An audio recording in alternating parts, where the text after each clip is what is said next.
Picture this: Moscow, 1985. We're in the Soviet Union, a world built on order, control, and a very specific official story. But right under the surface, a crime is about to go down that will shake things up. And it's happening at the heart of the propaganda machine itself, the legendary Gorki Film Studio. This is a story about a crime that was never supposed to happen, in a country that claimed organized crime was a thing of the past. So the central question is right there on the screen. Who robbed the Gorki Film Studio? This wasn't just a simple robbery. This was the question that completely stumped investigators and sent real shockwaves through the Soviet elite. I mean, who would have the nerve to not only rob, but to kill at one of the most famous places in the entire USSR? We're gonna break this whole mystery down piece by piece. All right, so our story really kicks off right here, with a murder at the film studio. The date is July 8th, 1985. It was supposed to be a good day. It was payday, and everyone was expecting their wages. But that cash, it never showed up. Instead, someone made a grim discovery, not in some back alley, but in the quiet apartment of a trusted employee. The crime scene itself told a really chilling story. The victim was Valentina Telenkova, the studio's cashier. She was a single mom, known by everyone for being incredibly responsible.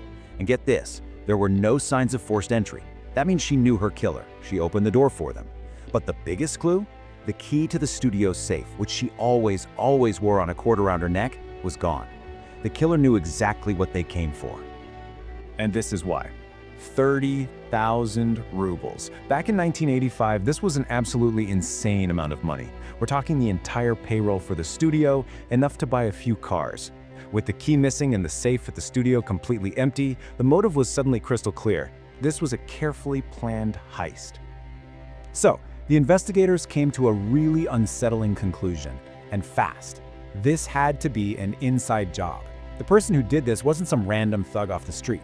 No, they were one of their own, a film person, someone who walked those same studio hallways, knew the payday schedule, and knew about Valentina's secret key.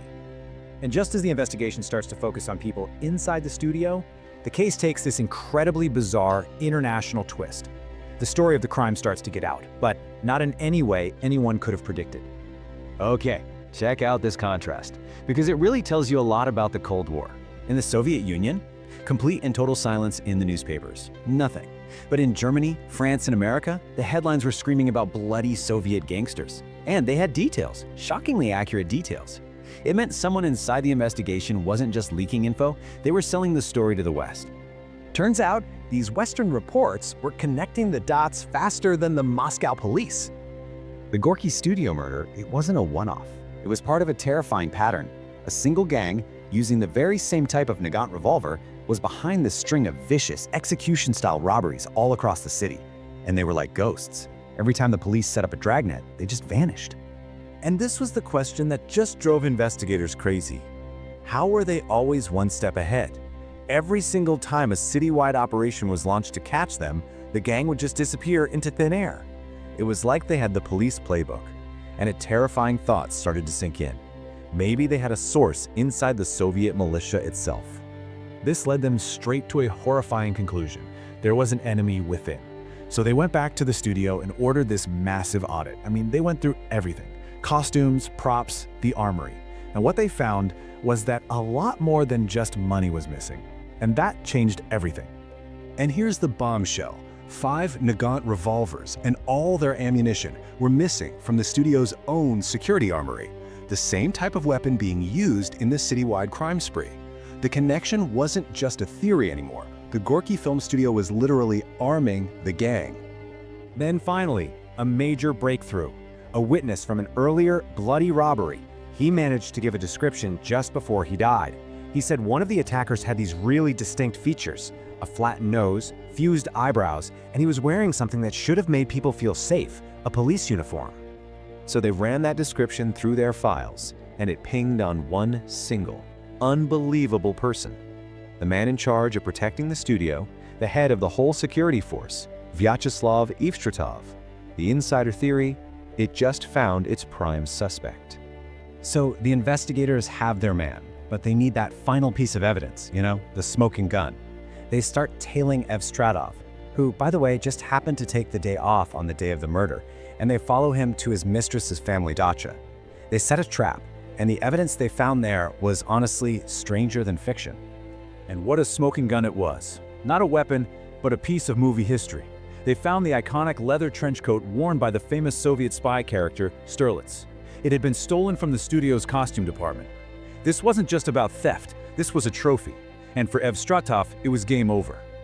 You know, you'd think the tough-as-nails head of security would put up a fight, deny everything. Nope. The moment they confronted him with the evidence, he just crumbled. He confessed to everything right there on the spot and immediately gave up his partners, laying out the entire structure of their little criminal gang. So with Ev Stratov's confession, investigators finally got to see the full anatomy of this Soviet gang. And the truth, well, it was both simpler and way more terrifying than those sensational headlines in the West. This wasn't some huge criminal syndicate.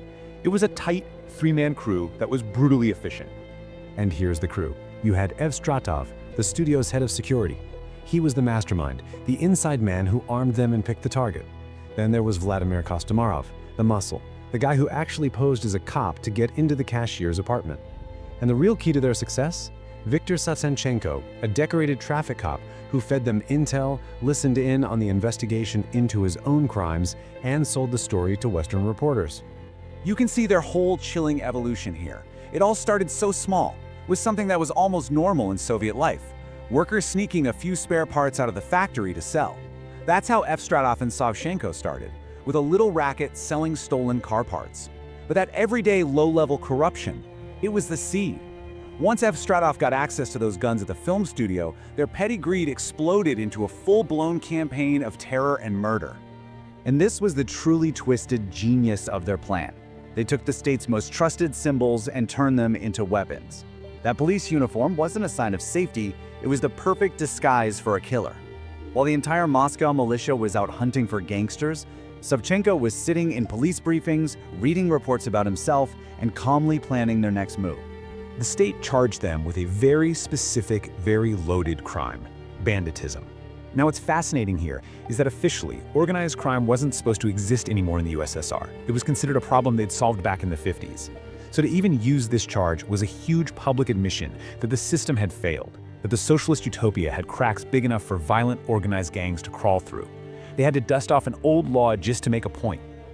The verdict was swift, and it was absolute. For their crimes against the people and the state, all three of them were sentenced to death by firing squad. The punishment wasn't just about getting justice for Valentina Telenkova. It was a powerful, brutal message from the state that it was still in control and that in the Soviet Union, there could be no gangsters. And that really leaves us with one last sobering thought. This whole case reveals a deep irony, doesn't it? In a system completely obsessed with control, where they were always looking for enemies, the deadliest threat wasn't some foreign spy or a dissident. It was the enemy within. Men who took the very symbols of that control, the uniform, the authority, and used them as their ultimate weapon.